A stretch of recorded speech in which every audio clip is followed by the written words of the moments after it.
Hello everyone, my name is Brantley Golzinski. In preparation for tonight, I kept reminding my mom to mark the dinner on her calendar.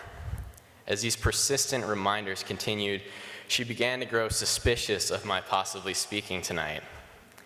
You see, my mom has a broken ankle right now, so I tried to brush off her questioning with the claim that we had reserved tables for parents specifically with broken ankles, and we had to be on time to claim our seats. Well, Mom, as I'm sure you know now, I am speaking. There are many different things unique to the individual person.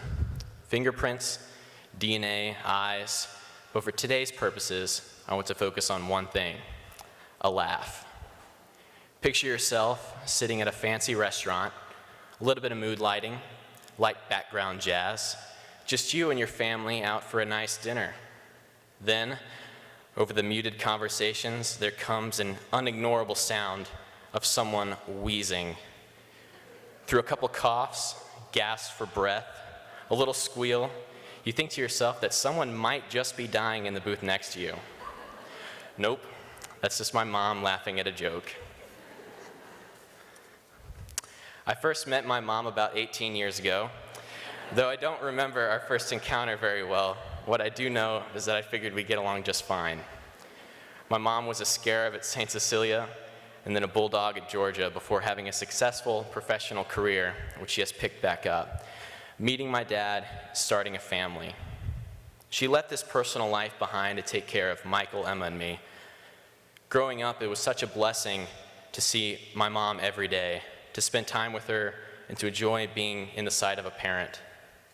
We were a happy family of 5, taken care of by the love and support of such a great mother.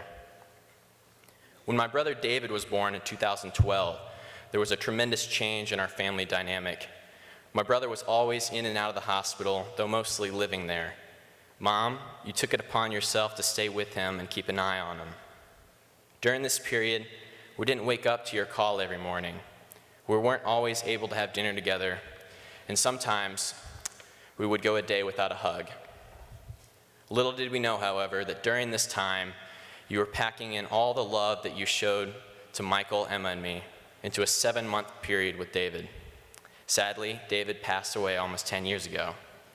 I just want to applaud you for what a great mother you are to your kids today and how you shared so much love with David in that difficult time. I wish I could say that that was the only tough time for you. Going through many different surgeries, health issues over the years, we as kids had the chance to help you. You were diagnosed with cancer 4 years ago, and we were all scared. This challenge was our opportunity to take care of you. It was a blessing to see you cancer-free today. God gives his greatest crosses to the people that can handle them. Mom, you are a woman of faith in God, hope in your family's future, and love of your kids. Back to my original point. Mom, though we have been through some tough times, there's something that has been constant through it all: laughter. Laughter is truly the best medicine. Your ability to spread joy to others through a laugh is unparalleled. At the kitchen table, a restaurant, or even during church, your laugh brightens my day. Never lose your sense of humor and joy. These qualities can see you through many obstacles. Going off to college next year, I'm reminded of the days where your kids were not able to see you every day. I hold on to a memory of driving to a college visit in Kentucky, talking about random things, listening to you jam out to the Dixie Chicks, and simply laughing about the little things in life. I'll miss these moments. I encourage all the guys here to find some way to make your mom laugh. It can be a special moment. Always remember what your mom does for you and look for little ways to pay her back. Mom, thank you for everything that you do. I love you, and stay happy.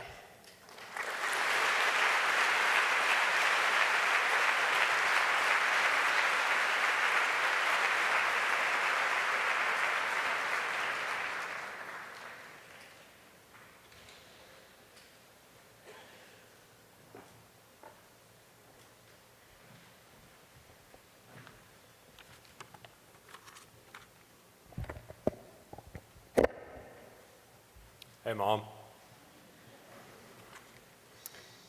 In tradition, I did not tell my mother that I would be speaking tonight, and I honestly have no idea how she didn't find out since we're sitting right at the front, but I'm very happy that she didn't. For those of you who don't know my mother, Catherine Virginia DeCoster is the most loving mother anyone could ask for, but she is also the most stubborn and hard-headed person you will meet. She rarely takes no for an answer and has a plethora of ways to mentally outplay you if you try to challenge her. Most kids had to sit in timeout when they did something wrong around the house, but not me or my siblings. My mom figured out pretty quickly that we didn't necessarily mind sitting on the steps as a punishment. So instead, she found something more engaging for us, running. Depending on the severity of my actions, I would have to run an arbitrary number of laps around our neighborhood with my mom watching my progress from our front steps. And somehow, with her motherly knowledge, she would always know when I started walking on the parts that she couldn't see me. While my mother doesn't enjoy running, she certainly loves to use it as a threat to my family. For as long as I can remember, she has insisted that my family will be a 5K on Thanksgiving family, much to the displeasure of all the children. But what really doesn't make sense is that she won't even run in this holiday tradition either. We all wake up early to sit in the cold until the walkers of the group get tired. Mom, this is yet another formal request to stop this tradition, please. My mom's stubbornness isn't kept just for the kids either. She loves to challenge my dad to battles of will too. For example, on one of their recent car rides to see my older sister in St. Louis, my parents were the only ones in the car. So they started the morning out with some light conversation. After the small talk ended, they sat in silence for the next 6 hours because my mom knew that my dad wouldn't turn on the radio unless she wanted it on. But what my dad didn't realize was that my mom knew that, and thought it would be more entertaining to see how long it took my dad to turn on the radio than to actually listen to the radio. And my mom didn't stop there either. She purposely didn't turn on the radio for the drive back either. Out of pure stubbornness, she and my dad rode for 12 hours in silence. I make fun of my mom's unshakable will, but I don't know how I would have turned out without her keeping me in line. As a kid, I loved to cause mischief, to be funny, and the best time to do so was in times that I wasn't supposed to. For me, Sunday Mass was the golden opportunity to have the most fun. My mother hated this poor behavior. She tried to stem my opportunities for causing trouble by separating me from my older brother, but she quickly found out that whether I was sitting by my brother, my older or younger sister, or even my dad, I was a disruption. Her solution was to give me some quality mom time by making me sit at the end of the pew with her, separating me from my siblings and my dad. While I thought this decision would probably last for a little while, maybe a few weekends, there are still Sundays today that she makes me sit by her so I don't cause any trouble. Another work in progress that she tried to get out of me as a kid is eating vegetables. If you know me, then you know I don't do vegetables. Any starter salad or burger or sandwich topping is either sent back or requested to go on the side. My mom tried her absolute hardest to urge me to like vegetables by forcing me to sit at the table until I ate my greens, or even threatening laps if I didn't eat them in a timely manner. This struggle for me to be healthy and eat like a normal human being, as my mom says, usually ends up with her sneaking vegetables into my food in stealthy ways, a method which annoys me until I realize that it wasn't even that bad. I'm very lucky that she cares for me so much as to go the extra mile for all things big and little. All stories aside, I really do love my mom. She's my biggest supporter and the rock that I cling to when life gets rough. No matter what team I was on in any sport, I could always count on my mom to be there. She showed up to every game, when I was actually playing, when I was injured with no chance of playing, and when I probably just wasn't going to play. My mom has been there for me more times than I can count, to help with an assignment that's stressing me out by brainstorming theme topics the night before it's due or creating a plan to get my work done without me staying up until the morning. My mother never fails to be the person I can talk to about anything. She'll listen to me ramble on about topics she doesn't understand while staying engaged the whole time. She also has helped me refocus when life seems out of control. To say I'm going to miss her constant presence in my life next year is an understatement. I can't imagine not being able to watch our favorite TV shows together or not being able to say goodnight to her every night before I go to bed. Mom, you've been my rock since I can remember. I promise to call you often and always respond to your Instagram DMs no matter how busy I get. When times get tough at college, I know you'll be right by me to get through it all. I've been trying to say it more and always think it if I don't get the words out. I love you, Mom.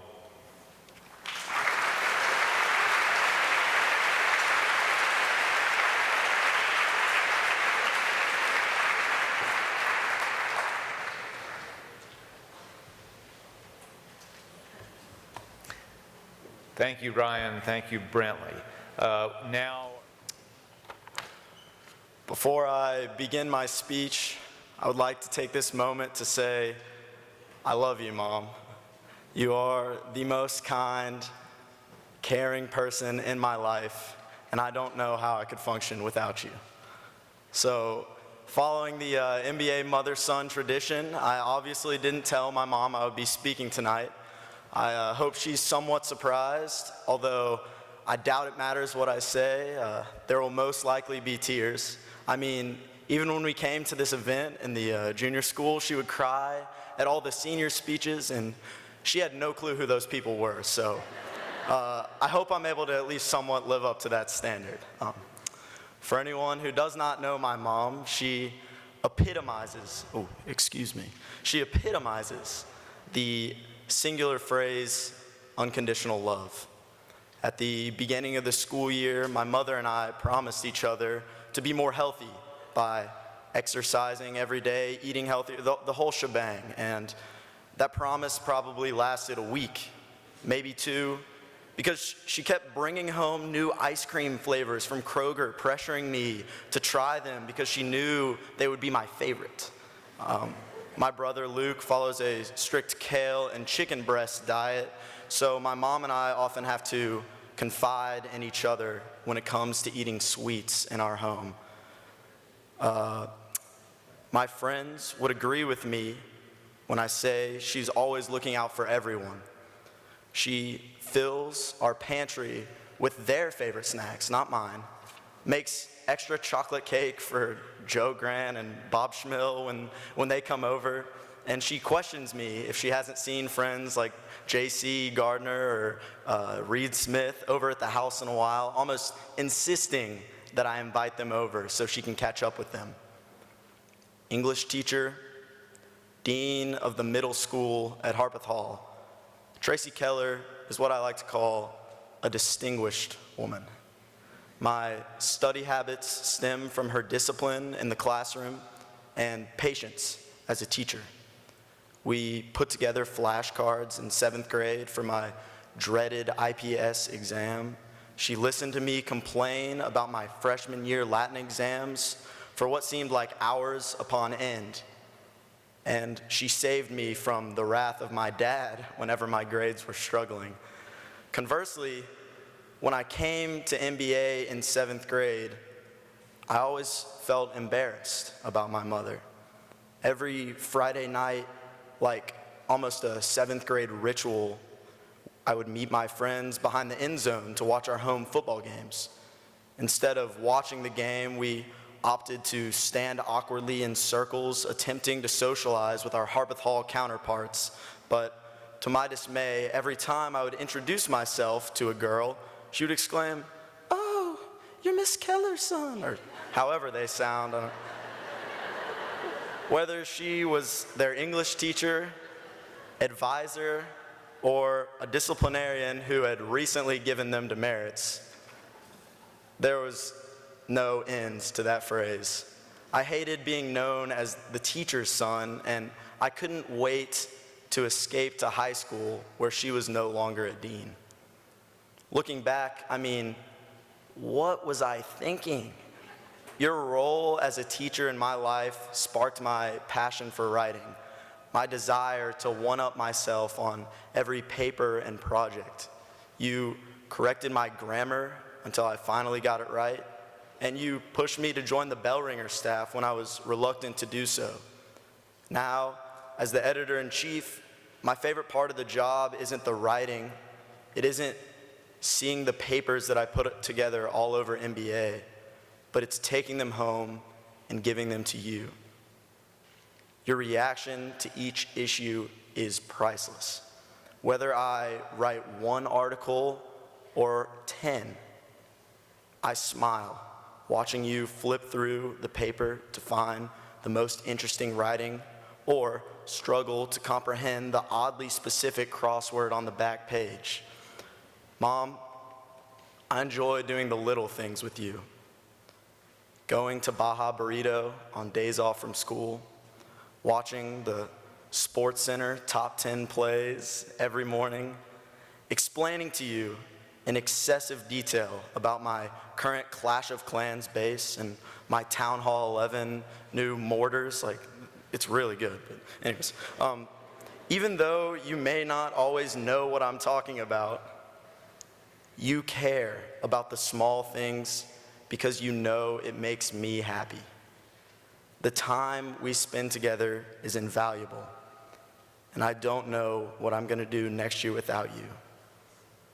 Listening to you for the third time, telling me to wake up in the morning, the glasses of milk when I'm sitting on the couch and too lazy to get up, and the hugs.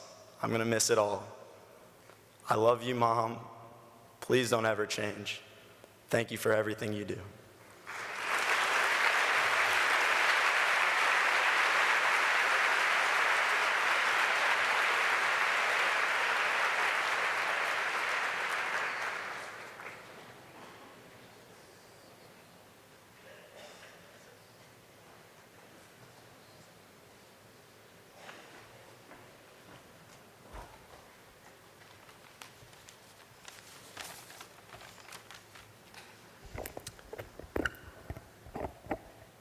So, unlike many of my classmates, I actually did tell my mom that I was going to give this speech, but that was about 5 years ago and in 7th grade, so surprise. So for those of you who do not know my mom is Pilar Marine Hyde, and as far as I can remember, she's had a profound impact on my life and the lives around her. I wanted to start off by celebrating some things that you would never hear my mom talk about. My mom came to the U.S. as an exchange student at the age of 16, and she's lived away from home since then.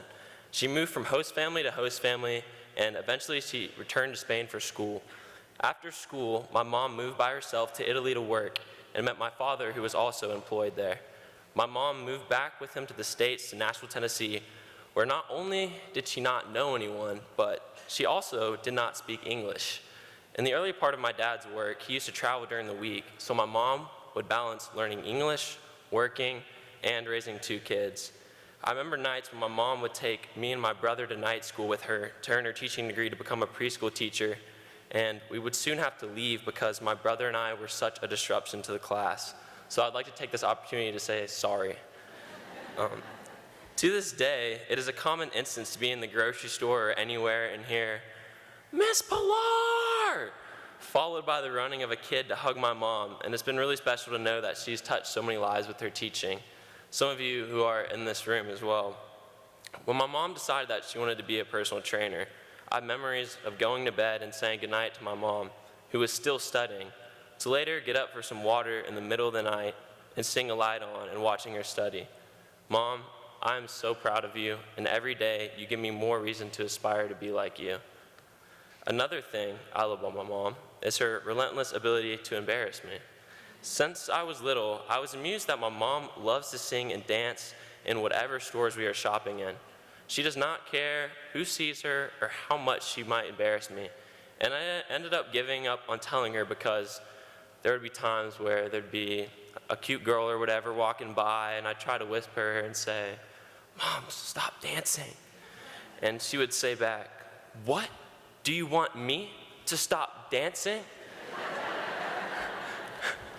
Striking a different dance pose with each syllable and continuing to dance and sing even louder. But a few weeks ago, when we were buying bathing suits in Target for spring break, Toxic by Britney Spears came on, and I just finished a track meet. Even though I was tired from my track meet, my mom's influence inspired me to dance. So I started singing along to Britney Spears and dancing to her music. And to my dismay, my mom said, "Stop dancing. Let's go, pick a bathing suit." I responded, "What? Do you want me to stop dancing?" Looking back on my childhood, my mom's dancing in the grocery store may not be the most important, significant memory, but it is a larger part of what my mom has taught me my whole life. Never to be ashamed of who I am and that it's okay to be different. During my life, I've had some challenges making friends, and this is reflected in my always being a bit different and never completely, entirely fitting in. Because making friends when I was younger was hard, I confided in my mom when we would drive to school every day. And because I didn't have the most friends, my mom is the only person I would really talk to. I would talk to her about everything I could think of, and I remember there was one day in 5th grade, she asked me, "Matthew, are we friends?" And I thought to myself, am I friends with my mom? Only losers are friends with their moms. I have so many friends, I don't need to be friends with my mom.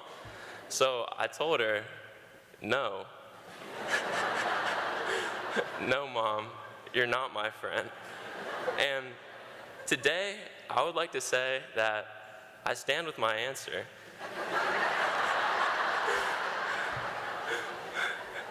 Mom, you're not my friend. You're my best friend.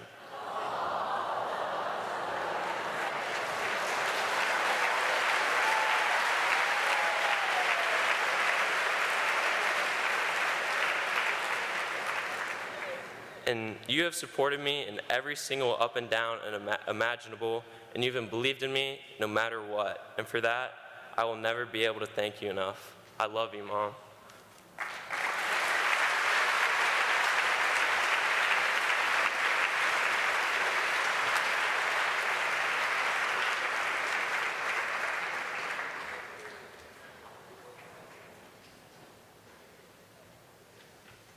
Thank you.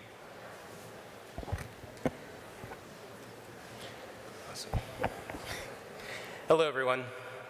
My name is Darren Hall, and I would like to preface the speech by saying a couple of things. I would first like to thank Mr. Joya for the opportunity to speak today. And I also wanted to start off by saying, Mom, I love you so, so much.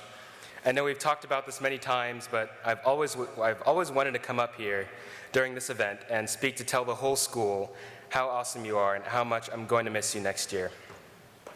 Now, if I actually went through everything I love about you,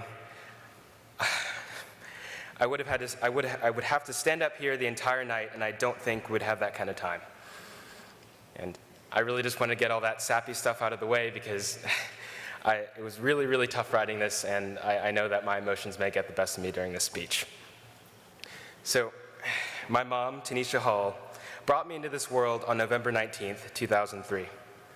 Ever since I was young, she has pushed me and my brother Brandon to think outside the box and to pursue our passions. My house became a think tank where entrepreneurship lived at the forefront of our family for many years. My dad had his own business in the past, and my mom started a myriad of businesses ranging from New Orleans-styled snowballs to a transportation consulting firm. I know that my entrepreneurship mind wants to give you all a sales pitch right now about how well her business is doing right now, but I think I should really stick to the story. One of my favorite stories about my mom is about helping us in the creation of the Local Brothers. That was my and my brother's first entrepreneurial venture. It all started because of my mom's love for gardening and beekeeping. Over the past 10 years or so, my mom has been growing what I would like to call her garden empire, where our backyard has slowly become a farm filled with countless garden beds, multiple beehives, and a chicken coop with definitely the legal amount of chickens for Davidson County. Back in summer of 2017, when my mom first started beekeeping, we would harvest around 100 pounds of honey per summer. Of course, my mom and dad did all the actual hard work of going into the hives and taking out the frames, and left the rest of the honey processing to my brother and I as we stood back and watched from a comfortable distance.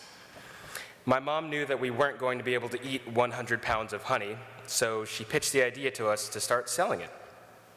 Filled with excitement about my brother and me making some money, she explained the framework of a business model to us, helped us on our elevator pitches, and showed us how we can make a profit. In no time, we had finally built the Local Brothers, selling local honey to family and friends. Anytime my mom had a chance, she loved to talk about the business with anyone she met with the biggest smile on her face, proud of her beekeeping and her sons. It was a hit. By the end of the summer, not only had we sold out all of the honey, but my mom also let us keep the profit because of our hard work. Amongst friends and family, my mom is also known for her complete selflessness, compassion towards others. After I got a car, for example, coming home from school had been the best part of my day. Not so I can raid the fridge and eat all the food, not to just sit on my phone for the next couple of hours, but to immediately rush home to my mom's office and to tell her about what happened at school that day. My mom, even if she had her hands full with work, dropped everything that she was doing and heard about what I had to say. Ranging from 2 minutes to 2 hours, my mom and I talk about everything from school drama to the Will Smith slap. It's been through conversations like these over the past 10 years or so of my life that's really made us become very close. Because my mom has been such a prominent figure in my life, these talks have meant the world to me. The way that my mom conducts herself around her coworkers, employees, family, and friends, not only as a powerful woman, but also as a good listener and a critical thinker, makes me even more proud to say that I am her son and that I want to be like her in every way. She has always placed an emphasis on knowing my worth, not only as an individual, but also with relationships with other people. All that being said, Mom, I wanted to say a formal thank you. Thank you so much for letting me experience the ups and downs we call life. Thank you for pushing me to pursue my own interests like photography and Chinese. Thank you for all the times you've surprised me with popcorn with just a little honey mixed with butter. Thank you for putting me through a private school education like MBA, setting me up for success in the future. Thank you for teaching me how to write an invoice and how to format professional emails. Thank you for always cracking jokes and making me laugh. And most importantly, thank you for staying true to yourself and being you. For all my fellow MBA students in the audience, I just have one piece of advice for you. Don't take these moments with your mom for granted, because high school comes and goes before you know it. Learn as much as you can about your parents, because believe it or not, they were actually your age once. And I can guarantee you that they want nothing but the best for you. I love you so much, Mom, and I don't know what I'm going to do without you next year. Thank you.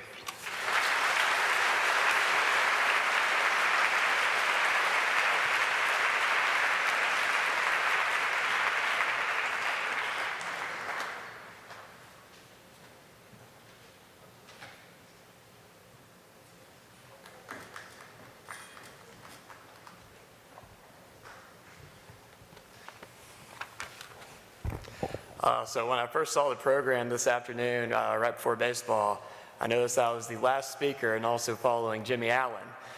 So I was thinking, oh boy, how could one follow that?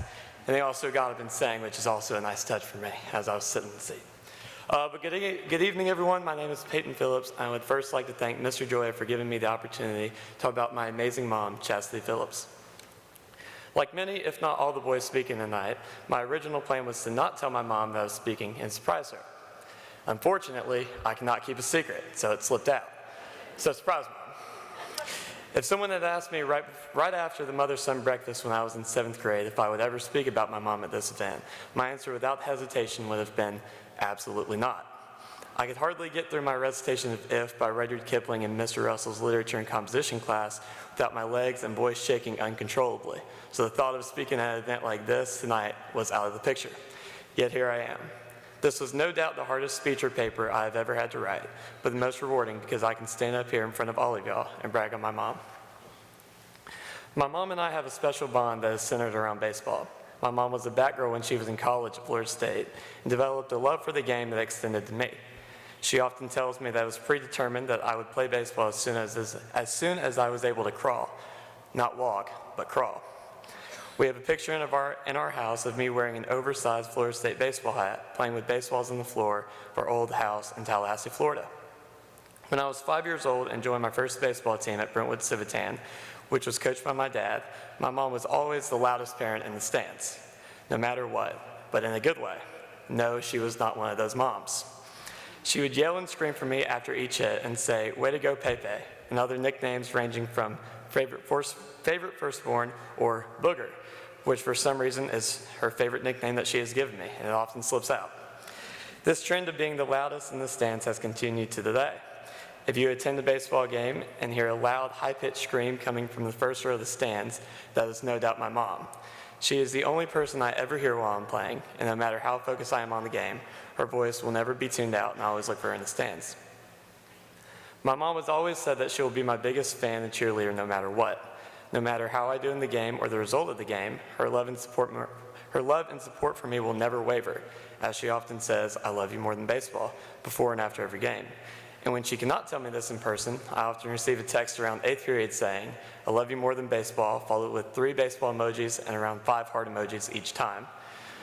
No matter if I go 4 for 4 with 3 home runs or 0 for 4 with 3 strikeouts, my mom will always be the first person to cheer me up when I need it, or will be just excited as me. My mom will never shy away from telling the truth, as she likes to say. When I give half effort in a game, she lets me know and does not hesitate to express her opinion. You can imagine what some of those car rides were like. I've come to find out that "I love you more than baseball" extends to everything, not only baseball. No matter what happens in my life, I know that my mom will always and forever love me unconditionally, just as Jesus says he will do. My mom walks with the Lord, and I try to model my relationship after hers. My mom has prayed for every boy in the senior class and often leads prayer at her office, at Lifeway Christian Resources, and at the Mothers Club prayer groups. Through baseball, my mom has also shown unbelievable hard work for me for baseball and at NBA. My mom will not hesitate to drive to Atlanta, Sarasota, Bowling Green, and even New Jersey for a baseball tournament. My mom volunteered this year as a team mom for the baseball team and has been up past midnight on many nights designing banners, signs, and has been at every game. She runs the NBA Varsity Baseball account on Instagram to give the play-by-play and picks up Chick-fil-A for the team after every home game. Mind you, this is all while working a full-time job as overseeing marketing for the largest Christian resource company in the world. She was also in charge of the Spaghetti Supper Instagram page this past year and all the details that went into that. All of this hard work at NBA and baseball has gifted my dad the nickname Chastity's husband. My dad is great, and I love my dad just as much, but he humbly accepts his role and does not shy away from that nickname. My mom is also the most caring person I know. My mom will turn into a doctor if I get hurt at a baseball game and knows exactly what to do, which is not surprising since she has watched every episode of Grey's Anatomy. As I said before, my mom did not hesitate to drive to New Jersey. When I was given the opportunity to play for a team that was traveling to New Jersey to play in a tournament with a lot of college coaches in attendance, her response was, "Pack your bags and make sure you have all your stuff because we will not be turning around." And she does mean this literally. If you have ever tried to play baseball in tennis shoes, then you would know. She cared about my dream of playing college baseball just as much as I cared about my dream, and I credit her most for making my dream a reality. It was on these same baseball trips that my mom showed me what being adventurous looks like. Staying in a hotel for hours at a time can be very boring, and the last thing my mom wants to do is to be bored. So whenever we would go to a tournament or showcase, it was her goal to get out and do something fun. These included walking around Washington, D.C. at midnight to look at the Lincoln Memorial and Washington Monument, which in hindsight was not our best idea. We also lost the car, but that's a story for another time. Going to play in the snow when we were snowed in during a showcase in Cincinnati, going to visit Princeton, and I can safely say that we were not the smartest people on campus that day. My mom's sense of adventure is one of her greatest traits about her. Finally, I do not know what I'm going to do without you next year, Mom. I do not know what I'm going to do when I cannot walk downstairs to annoy you and the dog just to get your attention, which is also the reason you called the dog your favorite. I do not know what I am going to do when I cannot walk into the house to a home-cooked meal. I'll miss the care, dedication, and compassion that you provide for me and Palmer. And just like you, my love will never waver. I love you, Mom.